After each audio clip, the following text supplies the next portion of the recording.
Last time on DragonBall Z. Then why aren't you going after the city key? Just sitting on the dock there, casually? Gohan, Grind on this punching bag for as long as you want, so we have 3 years to train.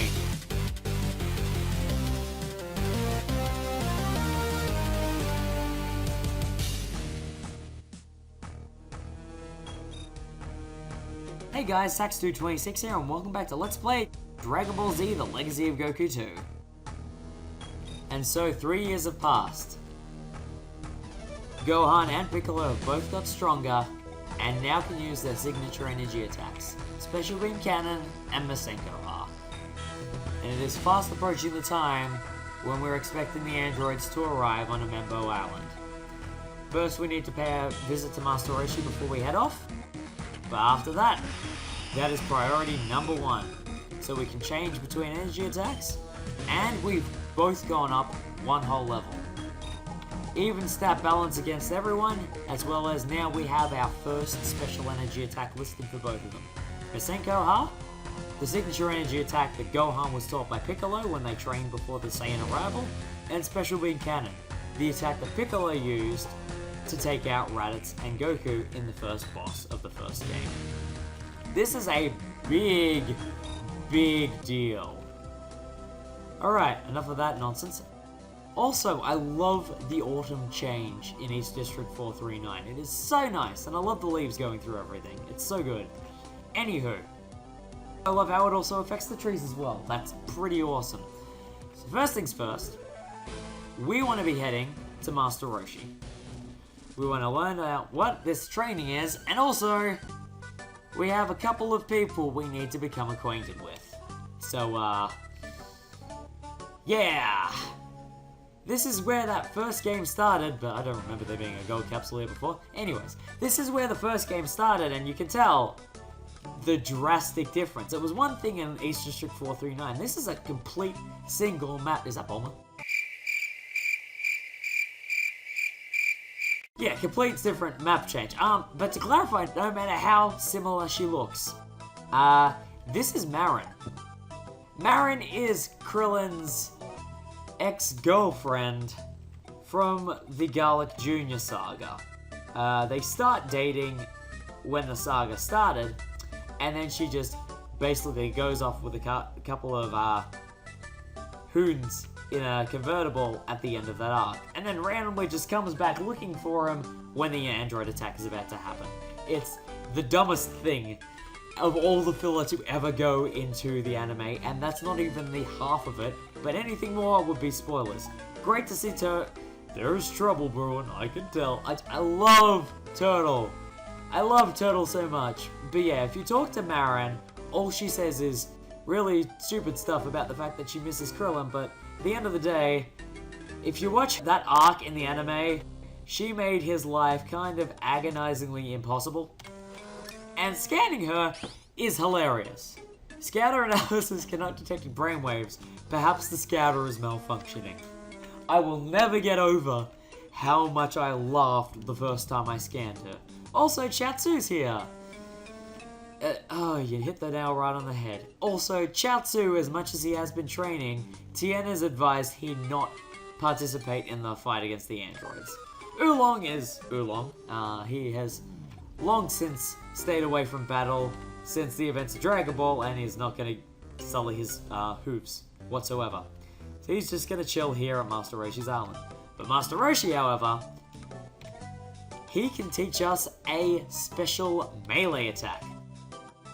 Spin Punch. Hold down the A button, allow it to charge, and then when the A button is charged, we let it go to do a powerful spinning punch. It's pretty awesome. We can't use melee inside the house, so I've got to go outside to show you what it's like. But basically, hold down A, and do like that. It's got a pretty good radius around Piccolo, and especially chains very well with each consecutive hit. I really do love using the spin punch with Piccolo, and it's probably one of my favorites to abuse. The other one I'm quite fond of is the one that Gohan's going to learn today. So, in the same way that... Not Goku. In the same way that Piccolo learnt the spin punch, Gohan can learn the super kick. hold it down to charge, and then when it's unleashed, I'll do a powerful forwards jumping kick. Pretty awesome. Very, very awesome.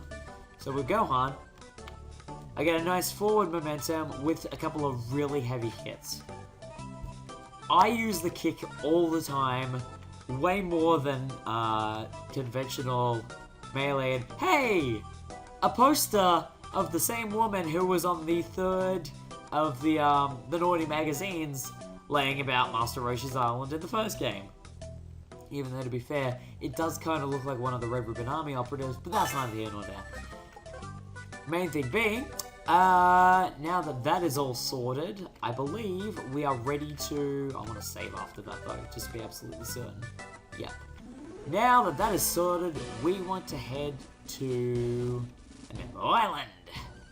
Because there is unfortunately nothing we can do at Capsule Corp, nothing we can do in West City, nothing we can do in the now repaired Ginger Town, nothing we can do whatsoever. We want to be focusing on Amembo Island.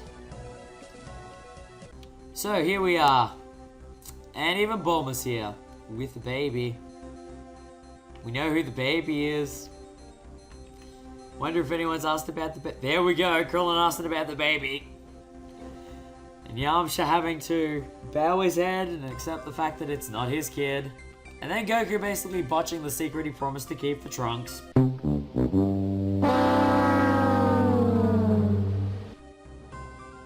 Oh, well done, Goku. So much tact. Though it is a fair counter-argument, because if you see Baby Trunks in the anime, he is grumpy, scowling, crying, traits that are often associated with Vegeta on a bad day.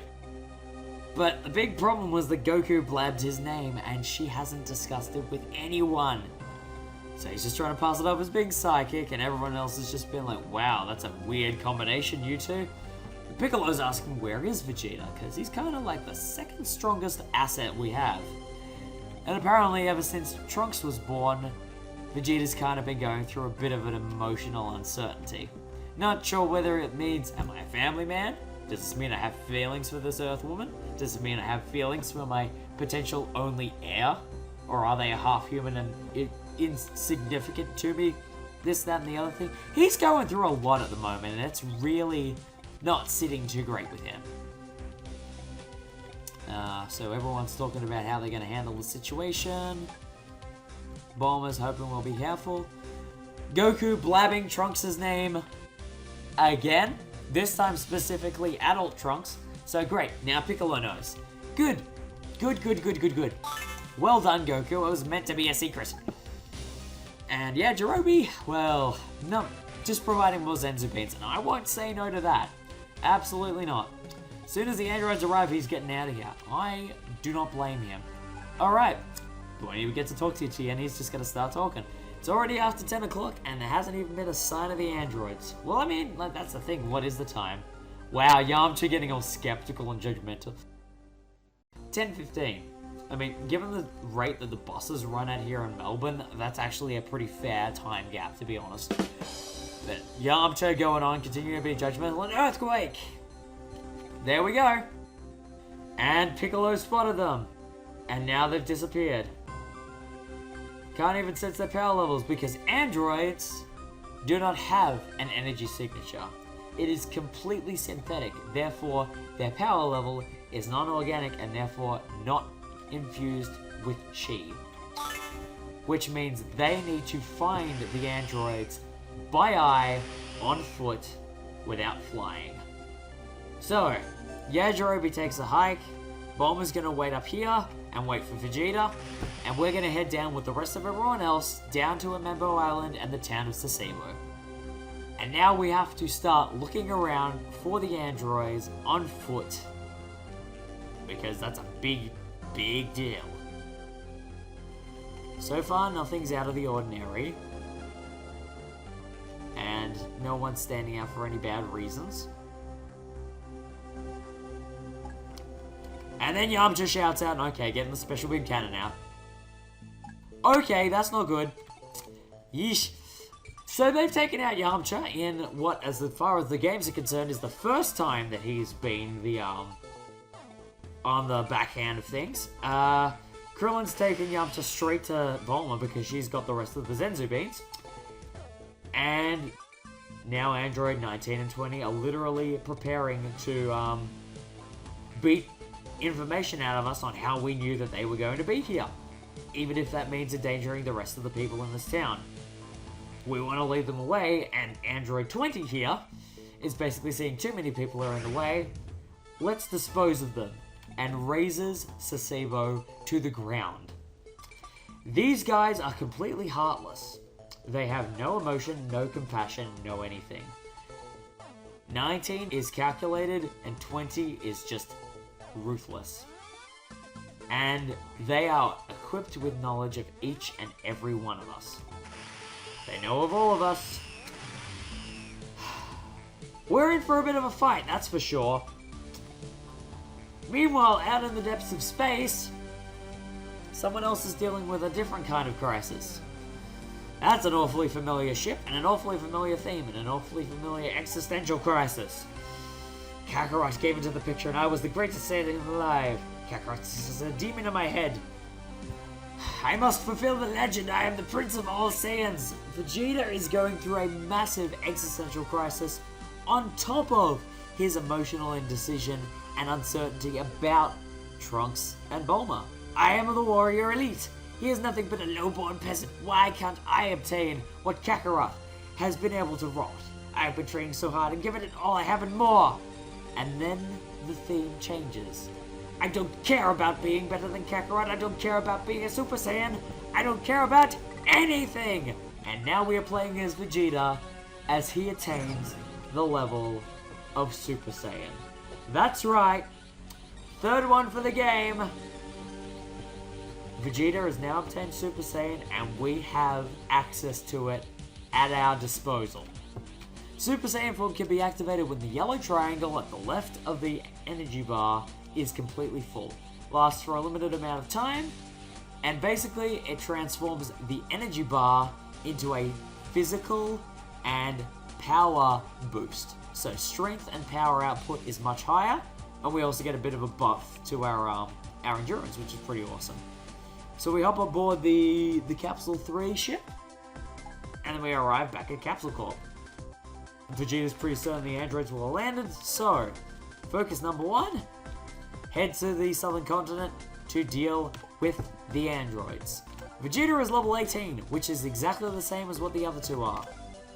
What are we looking at in terms of our energy? Big Bang attack, and that's it. So, we've got a couple of things we will want to do before we leave.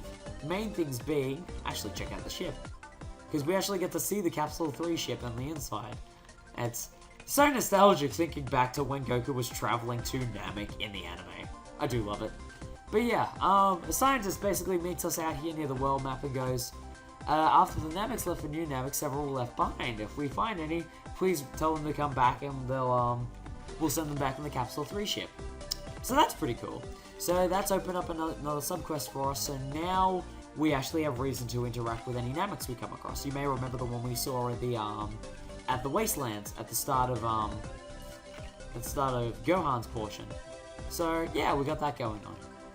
Now that we're back, might as well talk with our grandfather, see if anything else has changed, because I don't remember if anything's changed. How's the test with the... Cool, sure, whatever. While it would technically be metagaming for Vegeta, we're well aware that the mayor has a Namekian staying with him. First things first, we should actually see if we can get to the mayor's house and let them know that they have a place to go and a place to stay, and that we're organising transport to New Namek. And lo and behold, all open. We can actually go to the mayor's house.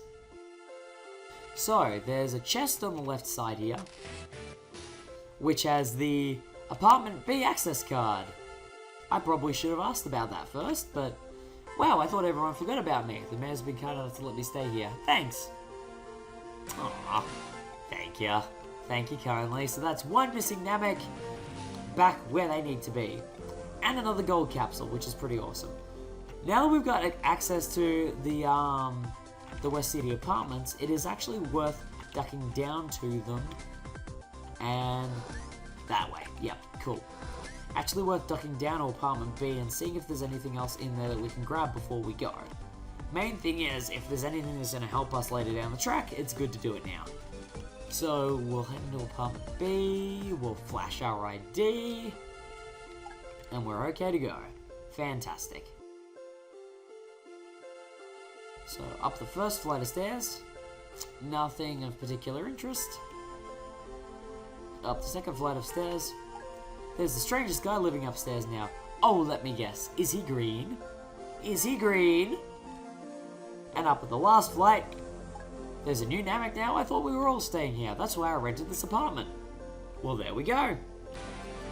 Good to know. Alright, so that's 2 Nameks heading back to New Namek, which is pretty awesome. But as for the rest of what we can do in West City, I think that's actually about it. The only other thing I really want to do with Vegeta before we head to the, where was I heading again? Was it the Wastelands? Southern Continent, that's the one.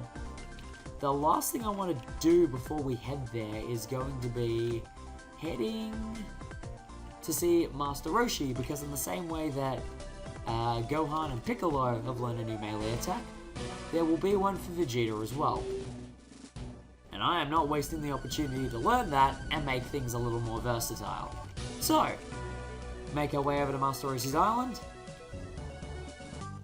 Completely ignore the brainless buffoon. Brainless buffoon! And even Master Roshi has something to teach Vegeta. The two-handed smash.